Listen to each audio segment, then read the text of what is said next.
अस्सलाम वालेकुम दोस्तों, आज की कहानी का नाम है सबक।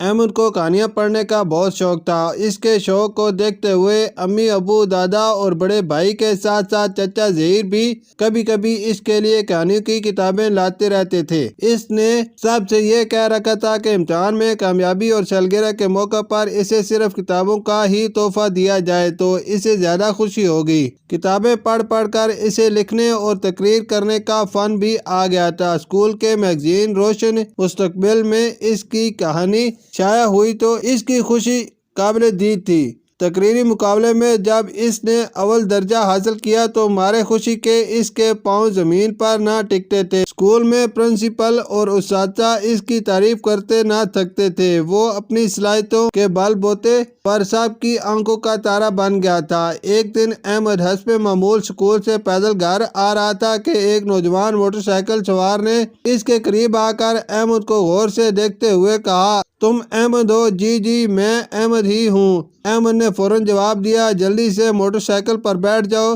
नौजवान ने कहा, क्यों? मैं क्यों तुम्हारी मोटरसाइकिल पर बैठूं? अहमद के कदम तेजी से घर की तरफ बढ़ रहे थे। तुम्हारे अबू जान एक हादसे में शदीद जख्मी हो गए हैं। वो इस वक्त अस्पताल में हैं। तुम्हारे घर वालों ने मुझे तुम्हें लाने के लिए भेजा है। वक्त ज़ाया मत करो, जल्दी से मोटरसाइकिल पर बैठ जाओ। मैं तुम्हें नहीं जानता, मैं अपने घर जाऊंगा। अहमद किसी सूरत मोटरसाइकिल पर बैठने के लिए तैयार न था। तुम मुझे नहीं जानते मगर मैं तो तुम्हें जानता हूँ। तुम्हारे अबू का नाम अरशद है, तुम्हारे दादा अब्दुल कयूम है और तुम्हारे बड़े भाई का नाम एहसन है। ये सब बताना काफी नहीं, आओ आप मोटरसाइकिल पर बैठ जाओ। नौजवान ये कहते हुए मुसलसल इसके साथ चल रहा था।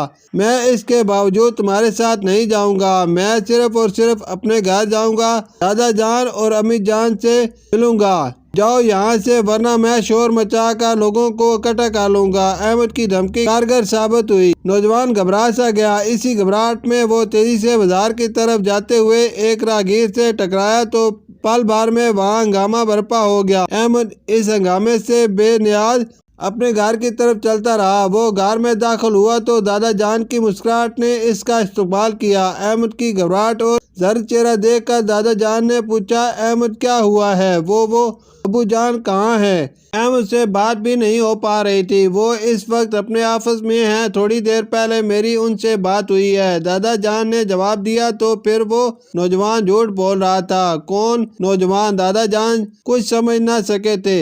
अहमद ने सारा किस्सा सुनाकर पूछा, इसे हमारे घर वालों के नाम कैसे मालूम हो गए? दादा जान ने इसकी हाजिर दिमागी की दाद दी और बताया, एक नौजवान लड़के ने मोहल्ले के दुकानदार से दोस्ती कर ली थी। वो घंटों वहाँ बैठा बातें करता रहता था। मेरा ख्याल है कि वो नौजवान वही होगा। ये मालूमात उसे दुकानदार से हासिल हुई होंगी। अहमद ने कहा, मैंने चंद दिन पहले एक कहानी पढ़ी थी जिसमें एक आदमी इसी तरह गलत बयानी करके बच्चों को अगवा करता है। जब नौजवान ने मुझे मोटरसाइकिल पर बैठने के लिए कहा तो मुझे फौरन वो कहानी याद आ गई थी जिसमें बच्चा इस आदमी की बातों में आ जाता है और बगैर कुछ सोचे समझे मोटरसाइकिल पर बैठ जाता है। नौजवान फिर इसे एक कमरे में बंद कर देता है। बच्चा रात तक कमरे में भूखा प्यासा बंद रहता। तावान की रकम के लिए इसके वालिद से राब्ता किया गया। एक दिन बाद बच्चे के वालिद ने मुतलूबा रकम देने पर आमादगी जाहिर की। वक्त और जगह का तयन हो गया। जब वो रकम लेकर पहुंचे तो पुलिस के एहलकार फकीरों का रूप धारे वहाँ पहले ही मौजूद थे। अगवा करने वाले को वहीं धार लिया गया। शाम तक बच्चा अपने घर पहुंच चुका था। मैंने जब यह कहानी पढ़ी तो मैंने इससे ये सबक हासिल किया था कि बच्चों को हर लम्हे अपने हवास बहाल रखना चाहिए और नहायत होशियारी से अपनी हिफाजत करना चाहिए ताकि कोई इनकी तरफ मैली आंख से ना देख सके। अहमद बोलता चला गया। दादा ने कहा, कहानियाँ लिखने का मकसद यही होता है कि बच्चे इससे कुछ न कुछ सबक ज़रूर हासिल करें। शुक्रिया।